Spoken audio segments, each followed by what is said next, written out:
مکہ مکرمہ وہ شہر جہاں بیت اللہ ہے، جہاں ابراہیم علیہ السلام نے اذان حج دی تھی، جہاں خانہ کعبہ کی مقدس دیواریں سینہ تانے کھڑی ہیں۔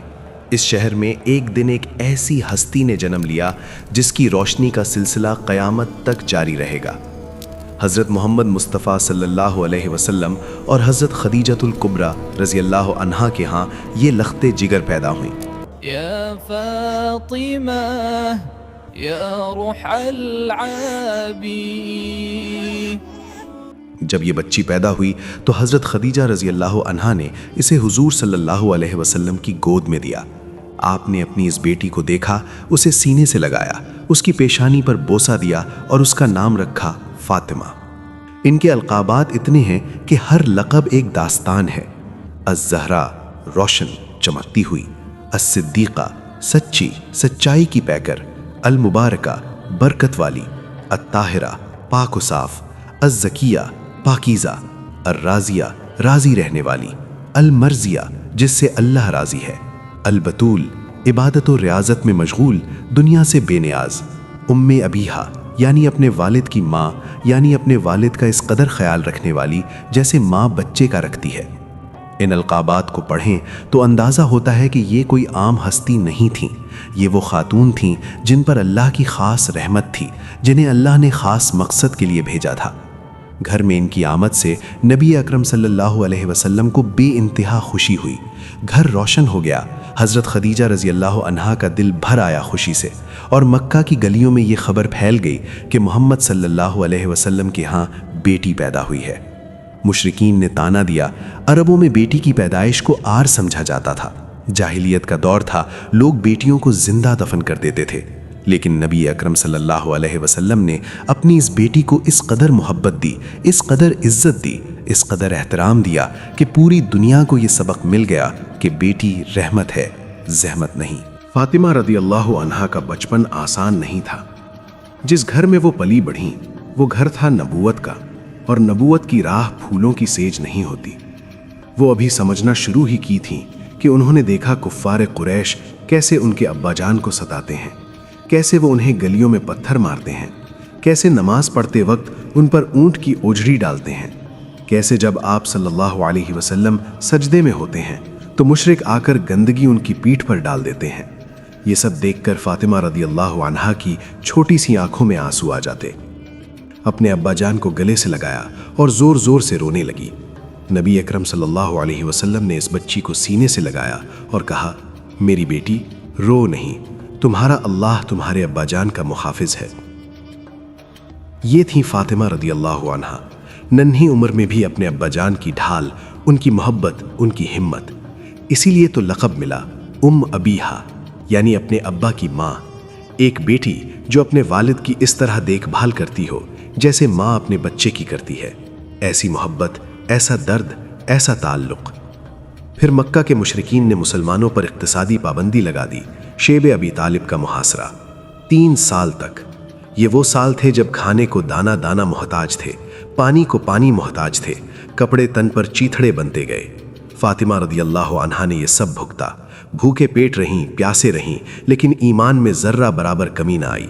یہ محاصرہ ان کی صحت پر اتنا برا اثر ڈالا کہ پوری زندگی صحت کمزور رہی، لیکن روح ہمیشہ مضبوط رہی۔ 619 عیسوی تاریخ کے اس سال کو عام الحزن یعنی غم کا سال کہتے ہیں۔ اس سال نبی اکرم صلی اللہ علیہ وسلم نے 2 ایسی ہستیاں کھوئیں جو ان کی زندگی کے 2 ستون تھیں۔ پہلا غم حضرت ابو طالب کی وفات۔ وہ نبی صلی اللہ علیہ وسلم کے چچا تھے، ان کے سب سے بڑے محافظ، جن کا نام سن کر کفار کانپتے تھے۔ ان کے جاتے ہی نبی صلی اللہ علیہ وسلم کا ایک بڑا سایہ اٹھ گیا۔ دوسرا اور اس سے بھی بڑا غم حضرت خدیجۃ الکبریٰ رضی اللہ عنہا کی وفات۔ وہ ماں جو پہلی مسلمان تھیں، جنہوں نے اپنا سب کچھ اسلام کی راہ میں لگا دیا، جن کی محبت اور سہارے کے بغیر نبوت کے ابتدائی سال گزارنا ناممکن تھا، وہ چلی گئیں۔ اس وقت فاطمہ رضی اللہ عنہا کی عمر صرف 5 سال کے قریب تھی۔ ایک 5 سالہ بچی کے لیے ماں کا جانا کیا ہوتا ہے، یہ سوچ کر ہی دل بھر آتا ہے، لیکن اس بچی نے جو کیا وہ کمال ہے۔ نبی اکرم صلی اللہ علیہ وسلم اس غم میں ٹوٹ گئے تھے۔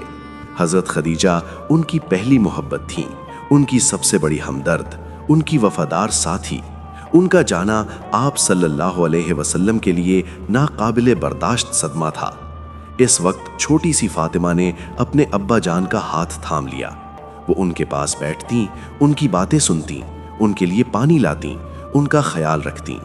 جب نبی صلی اللہ علیہ وسلم غم میں ڈوب جاتے تو یہ بچی ان کے پاس آ جاتی اور اپنی معصوم آنکھوں سے ان کی طرف دیکھتی۔ اس نظر میں ایسی محبت تھی، ایسا سکون تھا کہ نبی صلی اللہ علیہ وسلم کا غم تھوڑا کم ہو جاتا۔ یہی وجہ ہے کہ لقب ملا ام ابیہا۔ ماں کے جانے کے بعد یہ بیٹی ماں بن گئی اپنے ابا جان کے لیے۔ مکہ میں مسلمانوں پر مظالم اس قدر بڑھ گئے کہ اللہ نے ہجرت کا حکم دیا۔ نبی اکرم صلی اللہ علیہ وسلم نے حضرت ابوبکر صدیق رضی اللہ عنہ کے ساتھ مدینہ کی طرف ہجرت کی۔ فاطمہ رضی اللہ عنہا اور دیگر اہل خانہ بعد میں مدینہ پہنچے۔ یہ سفر آسان نہ تھا، ریگستان کی گرمی، لمبی مسافت، کفار کا خوف، لیکن ایمان کا بل تھا جو پاؤں میں طاقت ڈالتا تھا۔ مدینہ میں آ کر فاطمہ رضی اللہ عنہا کی زندگی کا ایک نیا باب کھلا۔ نبی اکرم صلی اللہ علیہ وسلم کی مسجد بن رہی تھی، مسلمان آباد ہو رہے تھے۔ انصار مدینہ نے مہاجرین کو بھائی بھائی بنایا، ایک امت، ایک جماعت، ایک ایمان۔ فاطمہ رضی اللہ عنہا نے مدینہ میں اپنے ابا جان کی گھر کی دیکھ بھال کی ذمہ داری سنبھالی۔ جب آپ صلی اللہ علیہ وسلم کسی سفر پر جاتے تو آخری بار جس گھر جاتے وہ فاطمہ رضی اللہ عنہا کا گھر تھا، اور واپسی پر سب سے پہلے جہاں جاتے وہ بھی فاطمہ رضی اللہ عنہا کا گھر تھا۔ یہ محبت کا وہ اظہار ہے جو الفاظ میں بیان نہیں ہوتا۔ مدینہ آمد کے بعد نبی اکرم صلی اللہ علیہ وسلم کے کئی صحابہ نے فاطمہ رضی اللہ عنہا کے لیے نکاح کا پیغام بھیجا۔ حضرت ابوبکر صدیق رضی اللہ عنہ نے بھی پیغام بھیجا، حضرت عمر فاروق رضی اللہ عنہ نے بھی، لیکن نبی اکرم صلی اللہ علیہ وسلم نے ہر بار فرمایا، میں اللہ کے حکم کا انتظار کر رہا ہوں۔ پھر حضرت علی رضی اللہ عنہ آئے۔ وہ نبی اکرم کے چچا زاد بھائی تھے، ان کے ساتھ پلی بڑھے تھے، اسلام قبول کرنے والوں میں سب سے پہلے تھے۔ وہ غریب تھے، ان کے پاس صرف ایک ڈھال تھی۔ پیغام بھیجنا چاہتے تھے لیکن غربت کے باعث جھجکتے تھے۔ آخرکار ہمت کر کے نبی اکرم صلی اللہ علیہ وسلم کے پاس آئے اور عرض کی، یا رسول اللہ صلی اللہ علیہ وسلم، میں فاطمہ کا نکاح چاہتا ہوں۔ نبی اکرم صلی اللہ علیہ وسلم مسکرائے، فاطمہ رضی اللہ عنہا کے پاس گئے اور انہیں علی رضی اللہ عنہ کا پیغام بتایا۔ فاطمہ رضی اللہ عنہا خاموش رہیں، اور اسلام میں خاموشی لڑکی کی رضامندی ہے۔ نبی اکرم صلی اللہ علیہ وسلم نے فرمایا، اللہ اکبر، اس کی خاموشی اس کی رضامندی ہے۔ اب مہر کا مسئلہ تھا۔ حضرت علی رضی اللہ عنہ کے پاس کیا تھا؟ نبی اکرم صلی اللہ علیہ وسلم نے فرمایا، علی، وہ ڈھال بیچ دو جو تمہارے پاس ہے۔ حضرت علی رضی اللہ عنہ نے ڈھال بیچی، 500 درہم ملے۔ یہی مہر تھا۔ نکاح کی تقریب نہایت سادہ تھی۔ مسجد نبوی میں صحابہ کرام کی موجودگی میں نبی اکرم صلی اللہ علیہ وسلم نے خود نکاح پڑھایا۔ کھانا اتنا سادہ تھا کہ تاریخ بیان کرتی ہے، کچھ کھجوریں، کچھ دودھ، کچھ خشک اناج، لیکن وہ برکت تھی اس سادہ دسترخوان میں جو دنیا کے امیر ترین دسترخوانوں میں نہیں ملتی۔ شادی کی رات فاطمہ رضی اللہ عنہا نے اپنا جوڑا کسی غریب کو صدقہ کر دیا۔ آنے والی نے دروازے پر دستک دی اور کہا، میرے پاس پہننے کو کچھ نہیں ہے۔ فاطمہ رضی اللہ عنہا نے اپنا شادی کا جوڑا اتار دیا اور اسے دے دیا۔ شادی کی رات، وہ رات جسے دنیا زندگی کی خوشی ترین رات سمجھتی ہے، اس رات بھی یہ خاتون غریب کا درد سوچ رہی تھیں۔ یہ تھیں فاطمہ رضی اللہ عنہا۔